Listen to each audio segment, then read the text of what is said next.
Century 21 et ses 915 agences immobilières au service de vos projets partout en France présentent Sud Radio Conseil de famille. Et c'est l'heure de retrouver Conseil de famille. Aujourd'hui, nous recevons Dominique Luc-Bernet. Bonjour Dominique. Bonjour. Alors Dominique, vous êtes la présidente de Roseland. Roseland est une société de vente de monnaie en or et argent. Alors, je vous ai souvent expliqué l'intérêt d'investir une petite partie de son patrimoine en or, mais une question se pose, sous quelle forme faut-il investir ? Tout d'abord, c'est dans l'or physique qu'il faut investir. En ces temps d'incertitude économique, sociale, notamment, l'or, c'est la valeur refuge qui garantit une stabilité à votre épargne et qui la protège de l'inflation galopante. En 20 ans, le prix de l'or a été multiplié par 7.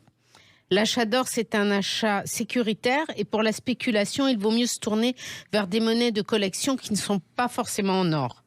Sauf exception, on l'a vu, l'or ne flambe pas en nuit. L'intérêt d'un tel achat réside donc dans une épargne facile et sûre.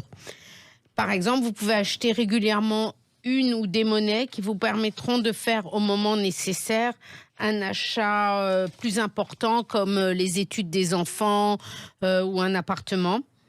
Et l'achat d'or, c'est important, ne demande pas une assise financière importante car il suffit environ de 400 € pour acheter déjà une jolie monnaie en or. Alors, comment on investit dans l'or ? Alors, la meilleure façon d'investir est d'acheter des monnaies slabées, c'est-à-dire qu'elles sont authentifiées et mises sous coque avec le descriptif de leur état et de conservation. Ce système, fait par une société indépendante, est une garantie de ce que vous achetez et en plus protège la monnaie, surtout si vous êtes en ville, pour la pollution. Chaque monnaie a son propre certificat et vous êtes sûr que ce n'est pas une contrefaçon.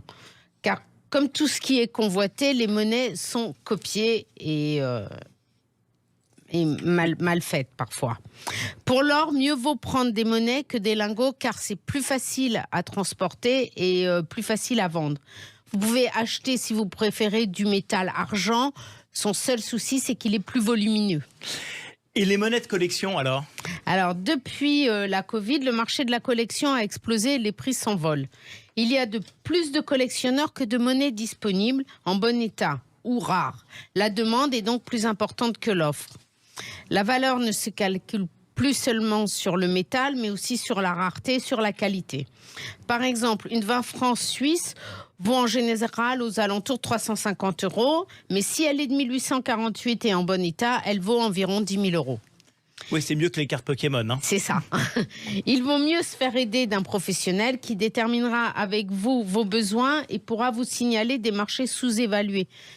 C'est ce que vous voulez, puisque c'est de cette façon-là que vous gagnerez le plus d'argent.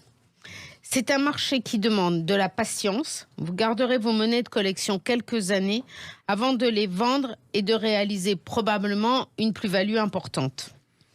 C'est enfin un des meilleurs moyens de transmettre son patrimoine. Puis, surtout, n'oubliez pas qu'une action, ça ne se regarde pas. Une jolie monnaie, si. Et oui, c'est vrai que ces monnaies sont parfois très très belles. Merci beaucoup Dominique pour votre éclairage. Merci. Conseil de famille à retrouver en podcast sur Sud Radio.